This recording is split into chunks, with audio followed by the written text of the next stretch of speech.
Hey Scots Nation, welcome back to episode 2 of the Maryville Athletics podcast, Tartan Talk. I'm your host, Connor Gahagan. The support we received following the release of our first episode has been amazing, and we are so excited to bring you another fantastic guest on today's show. Today's guest is new to the Maryville community, having spent the majority of his professional career in the Baltimore area. He spent the previous 6 years as the Associate Dean and Athletics Director for Goucher College, during which the program experienced tremendous growth with the student-athlete population nearly doubling during his tenure. Please help us in welcoming Maryville College Interim Athletics Director, Dr. Andrew Wu. Andrew, could you go ahead and tell us a little bit about yourself? Yeah, so I am the new interim director of athletics here at Maryville. Been here for a week and a half and settling in nicely. We're sitting here in my office, which I am getting to know, and it's been great so far. So you mentioned you're just into your second week. What are you finding out your role here is like? Are you kind of reacting to the start of the season, or are you kind of finding a little bit of niches? Yeah, so I mean, fortunately, the team here is awesome. The timing of me coming in kind of almost couldn't be worse because my first day was students were already moving in. Preseason already had to be planned. We already had to be ready for the fall season, even for the winter season. So thankfully, everybody around here, B-Wash, Dana, the Alexes, JP, Connor, everybody kind of had it together, and I was able to come in and really just see what's going on, make sure that I'm here to help with everybody else. But everything ran really smoothly thanks to the people around here. And other than that, I'm looking at what little changes can be made here and there without trying to do too much as an interim athletic director, but using my experience to see what we maybe could be doing differently and hopefully implementing some stuff soon. What do you think has stood out to you most in your limited time here? What has stood out to me most? No, I mean, I think in general, the people here are fantastic. I have felt very welcomed, which is huge. This is I left my family up in Maryland, brand new community, landed in Tennessee for the first time last Sunday, and walking onto campus and meeting everybody in the athletic department, having a chance to meet lots of student athletes. Everybody's been great, smiling, very polite, which has been nice. And even people like Miss Daisy in Pearson's, getting to know people has been awesome. And you really feel the warm and welcoming environment around here. You mentioned leaving your family up in Maryland. Those are obviously probably some of your biggest supporters. What was their reaction like? This all happened really quickly. So, I think I've known Dr. Coker for quite a while, got a call from him, and I dreaded going to talk to my wife about it because of what it meant. Mm-hmm. But thankfully, the college put together a really reasonable back and forth for me. But no, I mean, I think the whole process happened so quickly that it was more a matter of trying to understand what it would actually look like for the family, how we would be able to adjust, obviously determining some childcare for the kids to help my wife out, who's a working mom. But it all came together really quickly, and the announcement got out there really quickly, and I got down here really quickly, and have just been settling in. But no, it's been a complete whirlwind. My kids kind of don't know what's going on. I got a 3-year-old and a 1-year-old. My 3-year-old understands that I'm not home right now, and my 1-year-old is just kind of eating and napping. So he doesn't really know what's going on, but it's been an adjustment. I mean, I've been spending lots of time on FaceTime, lots of time on FaceTime. One of our deals in taking this on was I have to pick up if I get a FaceTime call from my wife because it probably means my 3-year-old Griffin wants to talk to me. So that was part of the deal. So obviously coming into that, having that familiarity with Dr. Coker was beneficial. Had he told you anything about Maryville before? Yes, very much. So, he came straight here from Goucher where I was, a month ago. And we've stayed in touch. We're pretty close. He hired me, when I was pretty pretty young for the job he hired me for and brought me along, mentored me, gave me responsibilities, really accelerated my professional development. And we've stayed close since, and especially since he's, taken on this role as president, has gotten more involved in athletics, now sits on the NCAA President's Council. He has called me a lot to talk about things related to athletics, but also just about the college and to give me an idea of what he's doing and sending me lots of pictures. He loves the mountains and he loves championship rings. That's what he likes to send me pictures of. So we've been in touch, and I think he's really found a home here, and the family, Sarah and the kids, love it here as well. So we've talked a lot, and he's talked a lot about the college and the community and the students, and everything has been great. And I've wanted to visit for a while, and I've kind of been giving him some guff about not bringing me down, finding an excuse to fly me down. So this all happened quick, but I did know that, based on what he has said about the community, I felt like I knew a little bit about it, and the transition was a little bit easier because we've been talking over the last 4 or 5 years. So at Goucher, you were in a dean position as well as athletics director, right? Yes. So for a while, I started there as an associate dean, doing a job completely different than athletics. And when I went over to athletics, when Brian was still there as the vice president, they wanted me to stay within the student affairs leadership because of my experience there. We had a really strong team, good people working together. So I retained that title. It was basically an AD job, but I just had a couple of duties and responsibilities related to leadership of the student affairs division that I retained and just kind of had a little bit of a hand in. But I had to learn how to be an AD, and that was more than a full-time job in of itself.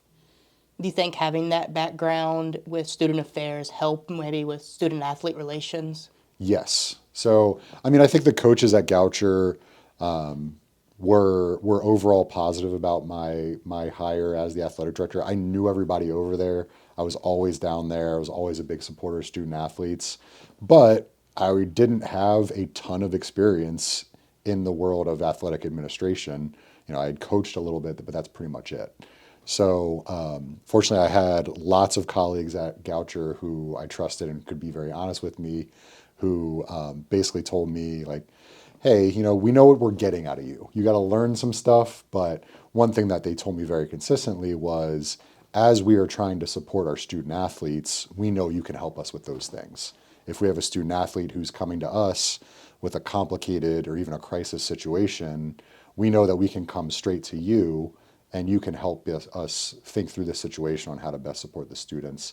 And I think just being visible to student athletes was very important to me and continues to be. And so I've been going around to every team just to introduce myself, just so that they know who I am, because it's very important to me that people say hi to me and know who I am, because I want to be very visible with student athletes and I want to get to know them as much as possible, even though this is just an interim position for now. So you mentioned you've been meeting a lot with student athletes. Mm-hmm. Is anything stood out in those meetings, maybe about the character of our athletes and what it's really all about here? Yeah, they've been very brief meetings. It's really just kind of been introductions. This is who I am. In case you didn't know who I was, I want you to know that I'm excited to be here, excited to be on the sidelines. I'm going to try to behave on the sidelines. So, I think in those meetings, I haven't gotten a whole lot of context. It's more happened just kind of seeing students around and getting in conversations with individuals. I think the commitment level here is very high. You see that with the results we've gotten over the past several years. Very successful teams, lots of championships, which has been great. I look forward to some more. So the commitment level, I think, one thing that I've spoken to several teams about is the level of professionalism I think that student athletes have around here. If you ever talked with a student athlete from Goucher, I was a part of every single introductory meeting every year was make sure that you are professional, make sure that you are, behaving like a grown adult, and representing the athletic department, your coaches, your program, et cetera, well. I've mentioned that to a couple teams, but I've also only seen, primarily good things, respect, lots of yes, sir, when I talk to people, which is a big change. And the student athletes just carrying themselves pretty well overall, which has been really nice to see. I'm big on, you know, our responsibility, and I think people in athletics ultimately are educators. Our responsibility as educators in a higher education environment is preparing you all for the next steps in your lives, which, if it's grad school, if it's a job, whatever it is, requires a heightened level of professionalism. So I consider athletics as kind of a trial run for that, to, basically treat this as a workplace and hold yourself to a pretty high standard. So I guess about 2 weeks before you arrived, the college announced a pretty big transition move into the SAA. Have you spoke with anybody over there, or are you maybe just kind of keeping relations good with the CCS and USA South? Yeah, so one thing that Brian and I have discussed over the past couple of years when we went to the CCS, when we helped create the CCS, and then when this whole SAA thing became a possibility, we've had some discussions about it. When coming down here became a real possibility, he kind of gave me a heads up that, you're really going to have to liaise with 3 different conferences, which is pretty unique. I mean, there's sometimes institutions will be members in different conferences for single sports here and there and all of that, but it's kind of rare that, there are 3 conference commissioners I need to get to know a little bit, represent Maryville in all of those meetings. But yes, so I've gotten in touch with the 3 conference commissioners that I'm working with, figuring things out, learning. Obviously, with football and women's golf going to the SAA sooner than everybody else, there's a little heightened urgency with getting to know those things and getting to know Stacy, who's the commissioner with the SAA. And obviously, we are currently with the CCS still, so they are our primary conference. But I really love getting to know people across the world of athletics, and I think this is just an opportunity to get to know 3 new commissioners, lots of other ADs. A lot more over the next few months, and I think that's a positive thing. And it's 3 times the number of conference meetings I'm used to, but it'll be great. So football's coming up, and we're going to play a lot of those teams this year. Like our first game's against Sewanee. What familiarity coming down here did you have with any of the teams that we're going to play? Yeah, so I know the SAA because it's a strong conference. I know the CCS because, Dr. Coker helped create that, and have kind of been watching from Maryland. There's a few people I actually know at Sewanee. So there's a Goucher alum who is their senior women administrator and also their head women's lacrosse coach, an assistant field hockey coach. I think that's the 3 things she does. She's a Goucher alum. We had her on we had a blue and gold advisory board, which was, alum engagement for athletic alums. So she and I got to know each other really well. I would see her at convention and things like that. I was actually a GA with the head men's lacrosse coach at Sewanee. We were assistant coaches together at McDaniel College, so we know each other a little bit too. Other than that, it's just seeing everything from afar, knowing that SAA is a very strong athletic and academic conference, and that the CCS is something that was helped. It was born out of the conference transition with the USA South and kind of partially because of Maryville's motivation to try something new. So you mentioned your GA with McDaniel's College. What was that like for you? You played soccer? I played soccer. So I had a unique experience because I went to a school where my dad was a professor for a long time. So basically grew up on campus. I was a ball boy for the soccer team growing up, and the coach there who I played for would give me $5 after the game, and I would deal with getting yelled at by the players for not being fast enough with giving them the ball. But I basically grew up on that campus. I didn't really look at any other colleges. I just kind of always knew I was going to go there. Soccer was something that I wasn't particularly good at in high school, but had the opportunity to go to college and get trained up by some people who, really knew goalkeeping and everything like that. So I had a great experience, and I was one of those people who just didn't want to leave college sports, basically. So my coach hired me to be an assistant coach. One of those assistant coaches back in the day, they would just throw whatever bone they could to you, whether that was meals or a little bit of money in exchange for some coaching. And I did that for a couple of years. And then Mount St. Mary's University, which is a small Division I university, probably 20, 30 minutes away from McDaniel, came calling. And I got to go over there, join their staff, and I was on staff with them for 2.5, 3 years. And then decided to leave college coaching completely and get some experience on the student affairs side. Have you had much, with your soccer background, had much conversation with Coach Pepe, seeing as longest tenured coach here? He built the women's program really from scratch, one of the first in the Southeast really in this area. Yeah, we've talked a lot. We've talked about, soccer here. We've talked about soccer overseas. We've talked about the U.S. national teams. So we've had lots of conversations. I've gotten to know John, and Jameson on the staff as well quite a bit. We talked a little trash about the Premier League to each other. But no, I think the opportunity to work with coaches like Pepe is really cool because he is such a known person in the world of soccer in this country, particularly in Division III, and our teams are good. I'm really excited to get to the point where we are playing games and I can be there on the sideline and rooting along and celebrating some wins and hopefully some milestones.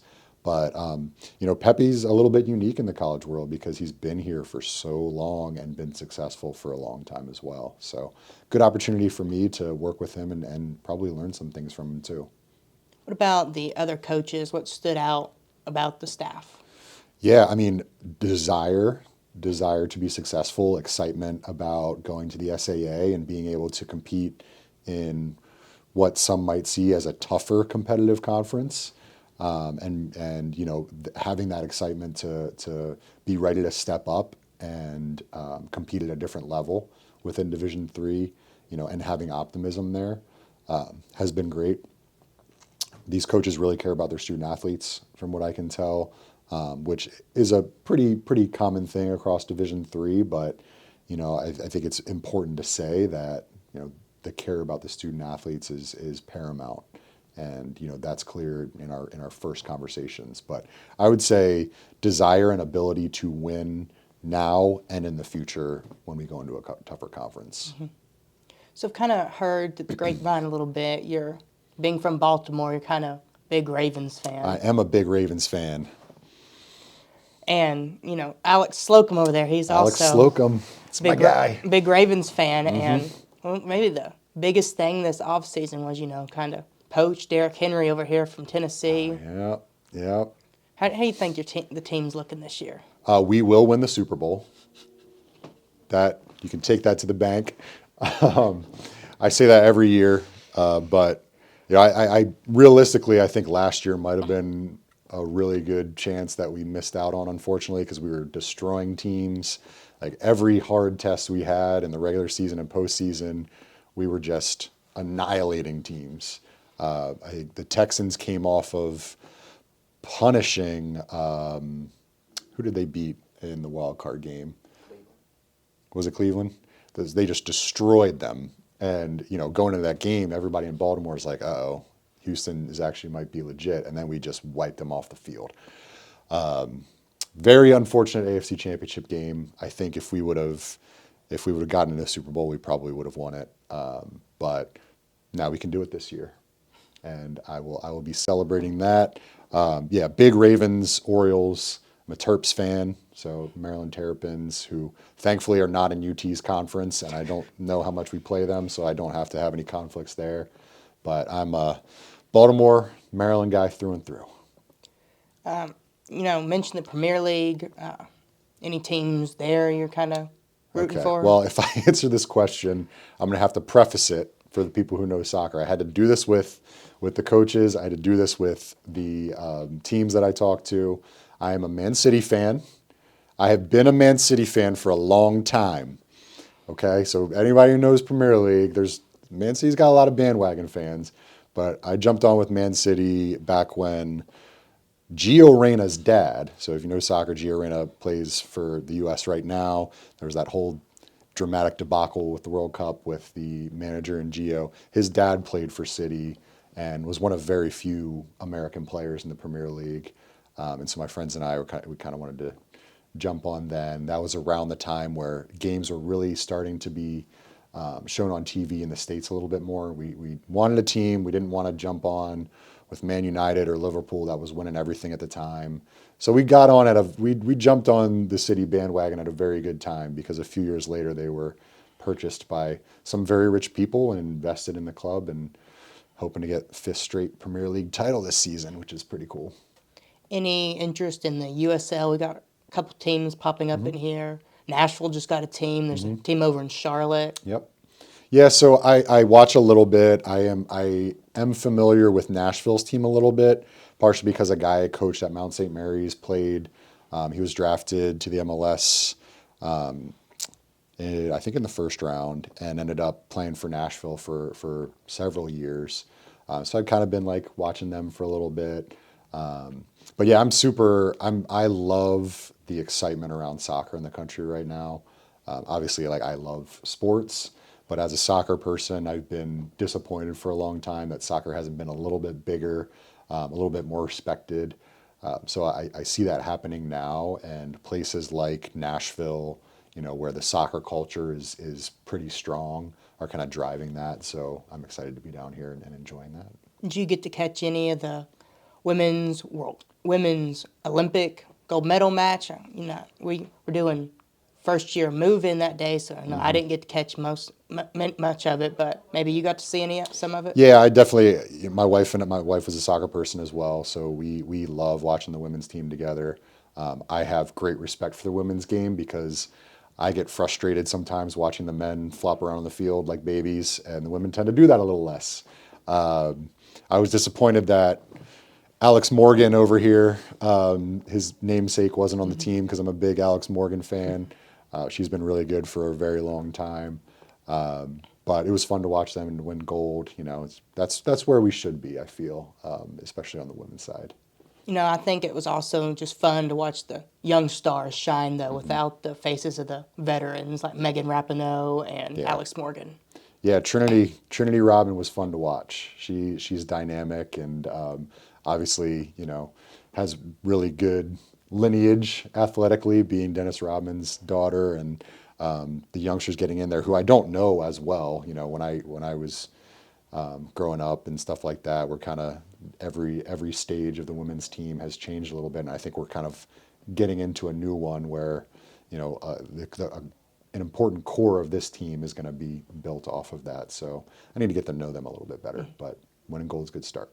And, one I have much familiarity with was Mallory Swanson, obviously. I'm a big Braves guy. JP, Yep. He's a big Braves guy as well. Dansby. Yeah. It kind of sucked that he moved up there to Chicago, but, Mallory plays there, so...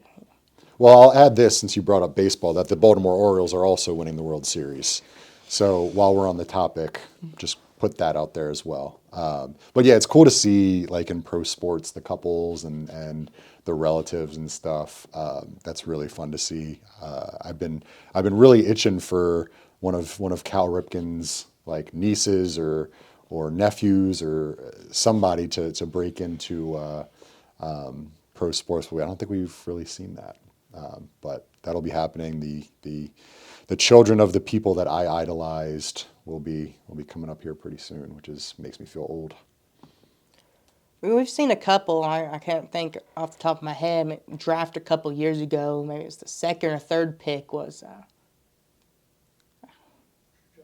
Andrew Jones's kid. Mm-hmm. Yeah, and actually, Jackson Holliday on the Orioles, Matt Holliday's son. He was the first pick a couple years ago. He's already with the Orioles, so that's exciting. He hit 3 homers in a row hit 3 homers in consecutive games a couple weeks ago, so he's coming up. But yeah, I mean, I spend a lot of time watching sports to my wife's chagrin, but I'm really excited for like my kids to get into it too. It's gonna be fun when they get to that age. You know, you're moving to a pretty big sports town. Just across town, Knoxville baseball just won the College World Series. You see yourself going down there to any UT games this year? I would love to. From what I've seen from like the media, Tennessee football is going to potentially have a pretty good season, good recruiting class, and high expectations. So that should be fun. I'm hoping I can. I'm planning on being around here a lot on the weekends and seeing what we're doing. But if I do have the chance to get up there, either for football or maybe whatever else is going, like anything, would be fun. I haven't even been to Knoxville yet, so I need to get up there and just check it out. Everybody says Market Square is the place to go. But I'm looking forward to getting to know the area much better. I mean, right now, I've pretty much been back and forth between the Fairfield Inn and campus, a couple stops at Publix, went to the Lodge for dinner, have stopped at a couple places to get some tacos and things like that. But I definitely haven't dug into the area the way I want to. I want to go on some hikes. I saw the cross country team went on a really beautiful hike to, I can't remember what they're called, some falls, but saw some pictures of that and sent them to my wife and said when she brings the boys down to visit, we need to do something like this. But I'm excited about the area in general. It seemed, like I said, Dr. Coker has been really talking up everything about Maryville for a while, including the location, proximity to Knoxville, outdoor opportunities, things like that. So I'm excited to dig in once I settle in a little bit more. So, just a couple days ago, you got the people coming through Cooper. They would have seen you and a bunch of the staff. And Some excellent basketball. the excellent basketball, if you want to put it that way. what was the idea behind that? It's just something that I've always done, in my kind of in my entire career. Even when I worked at a small school up in Vermont for a couple years, and it's a great way to get to know people. I just started a community hoops game, and typically it might not always be the best basketball. We had a good run. We had a good run out there yesterday, but I was at Goucher for 11 years. We played at least once a week at Goucher, and it's a way that before I went down to athletics, really had a chance to get to know a lot of the coaches. You get to know personalities a lot better when you're playing basketball.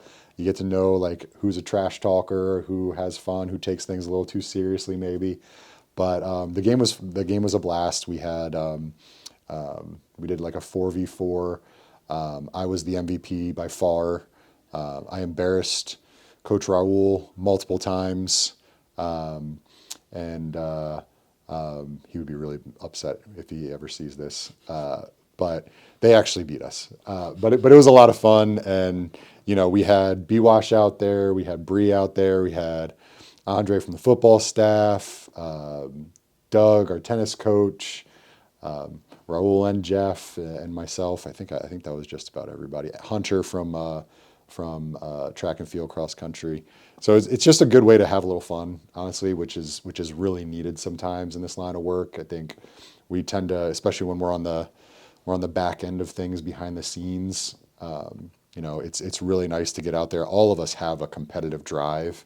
So to have an outlet to be able to just mess around, have some fun, and make fun of each other, I think it just brings us together. And like I said before, you really get to know people's personalities a lot quicker too. I think there's been some talk maybe following this up with a beach volleyball game. There's been some talk. I'm open to whatever. I just have this itch that I need to compete in something athletic at least weekly. When you come up playing sports and suddenly, you're not doing it anymore, it's like therapy. And so to have that opportunity is great. And then, volleyball is something, some people are intimidated by jumping into a basketball game, especially against like the basketball coaches and the football guys and stuff like that. But I think volleyball feels a little smaller of a wall to jump over to volunteer to play in a volleyball game. So we'll see how that goes. And we're going to be leaning on Coach Bree to probably set that up. Where do you see yourself on the sand there Or if they do it here on the court, do you see yourself setter, Oh, I'm outside spiking hitter? in people's faces. No, I'm the killer out there. You will see. I promise you. I just need somebody. I might try to get somebody out there who can really set it up and make sure that, a Hunter or a Kunle or somebody else is not on the other team to block me. But I want to get some clean looks and spike. I also like playing defense with volleyball too. It's a lot of fun throwing yourself around. You see yourself on the greens at some point with Coach Kelson, JP, big golf guys? I hope so. I hope so. I didn't bring my clubs down, but I've been working on my game this summer. It's still nothing to be proud of, but it's progressing. And so it's one of those things I don't want to lose my progress. I want to keep playing, but I think both of the coaches, Katie and Jim, would be really fun to play with. And then I know JP plays a lot and a few others. So that's another really good way to get to know people. So I'm hoping to do that when I have a chance. Like I said, I think weekends are going to be pretty busy around here with games and stuff like that. But Sunday here and there, maybe after work one day, get out there and hit some balls around. All right, Andrew, thank you so much for taking the time to be with here today. I know probably crazy schedule, cabinet meetings, a lot of meetings you've had, right? Been pretty busy with meetings, as is necessary to get up to speed. But like I said, it's been great. I've been feeling very energized. It's been re-energizing, frankly, to come to a new place and meet people and not be at a place where I've been for over a decade, and you kind of feel like you're in the groove a little bit sometimes. To be thrown into it like this is fun, and it's exhilarating. And thankfully, like I said before, the people here have been so awesome and really keeping this thing afloat. So it's been awesome, having a lot of fun. And you're Excited. great too. Excited to get into it next week. Got our first set of volleyball matches. Got men's and women's soccer next week. So we're getting into it and we're ready to roll. Ready to roll. Go Scots. Thank you so much for listening to today's episode of Tartan Talk featuring Dr. Andrew Wu. Please make sure to like, subscribe, and if you're on YouTube, hit the notification bell so you don't miss a future episode. Thank you, and go Scots.